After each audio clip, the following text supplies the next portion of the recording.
पितामह भीष्म बाणों की सैया पर पितामह पड़े थे।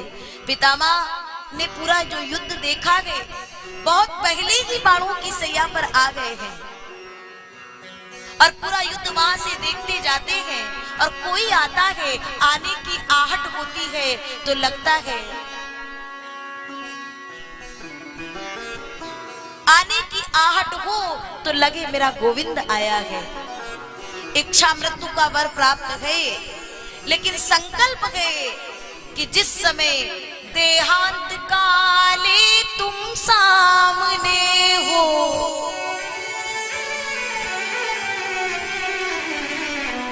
देहांत काले तुम सामने हो,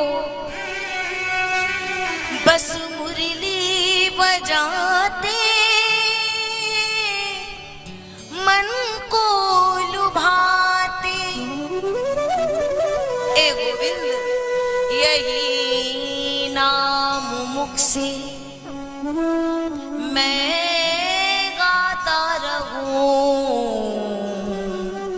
गोविंद दामोदर माधवेति। हे गोविंद, बस इतना मैं नाम गाता रहूं और तुम मेरे सामने हो, मुरली अधर पे लगी हो और इस तन से प्राण जा रहे हो सरकार। और पितामह इतने प्रेम से गा रहे हैं, परब्रह्म परमात्मा सामने आ गए। पितामह ने देखा बाणों की सैया पर तो है ही, और नेत्रों से झरझर वो अश्रुपात अश्रुधारा बढ़ गई है। पितामह वहीं से मन ही मन गोविंद को प्रणाम किए हैं, स्तुति किए, प्रार्थना किए हैं और कहते हैं, आज पहले भी महाभारत के युद्ध में आपने मेरी लाज रखी थी और आज भी आप चल कर के आए और मेरी लाज रखी। महाभारत के युद्ध में कैसे लाज रखी कि कृष्ण ने संकल्प किया था कि मैं कोई अस्त्र शस्त्र धारण नहीं करूंगा, और पितामह ने सुना तो संकल्प लिया कि मैं भी गंगा और शांतनु का पुत्र नहीं, जो गोविंद के हाथों में अस्त्र शस्त्र कोई धारण ना करा दूं। और बाणों की घमासान जब वर्षा की थी तो क्या हुआ था, अर्जुन जब विकल होकर के विहल होकर के दौड़ा तो भगवान ने देखा तो क्रोध में भर करके कुछ नहीं मिला, तो रथ का वो पहिया लेकर के गोविंद दौड़ पड़ा और पितामह ने वही वर्षा बंद कर दी और फिर कहा, एहो ब्रजराज, तुम्हें लाजहू न लागती, झूठे प्रण करके निज पितुहू को कलंकित कीनो। क्योंकि कृष्ण ने कहा था, अगर मैं एक पिता का पुत्र हूं तो अस्त्र शस्त्र धारण नहीं करूंगा। और पितामह कहते, तुम्हें लाज नहीं लगती, शर्म नहीं आती, झूठे प्रण करके निज पितुहू को कलंकित कीन्हो, एहो ब्रजराज, तुम्हें लाजहू न लागती। कृष्ण आए, बोले, गोविंद सुनो भीष्म भक्त राज, मोह को जन्म देनहार जगत में हजार है।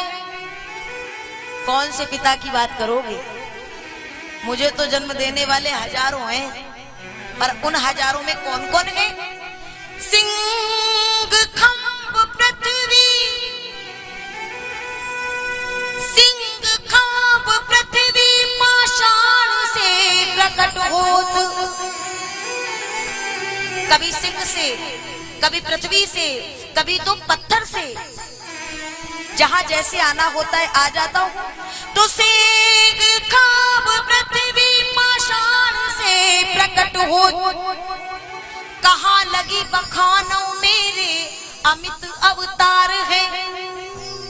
अच्छा, तो आगे कृष्ण ने कहा, कोई कहत वसुदेव और देवकी को लाल, कोई कहत वसुदेव और देवकी को लाल, और कोई और नंद और यशोदा को कुमार है। तो ए पितामह, जाके हुए एक बाप सोई बचावे निज लाज, और मेरी कौन लाज, मेरे पिता तो 1000 है। अब बताओ जरा, जाके हुए एक बाप सोई बचावे निज लाज, मेरी कौन लाज, मेरे पिता तो 1000 है। पितामह की प्रतिज्ञा को पूर्ण कराने के लिए और उनको सही बताने के लिए कृष्ण ने कितनी बड़ी बात कह दी। क्या ऐसा कोई हो सकता है? और आज पितामह ने कहा कि आज भी मेरे संकल्प को पूर्ण करने के लिए गोविंद मेरे अंतिम समय में आप यहाँ चल कर के आए हैं। मैं धन्य हो गया, कृतार्थ हो गया।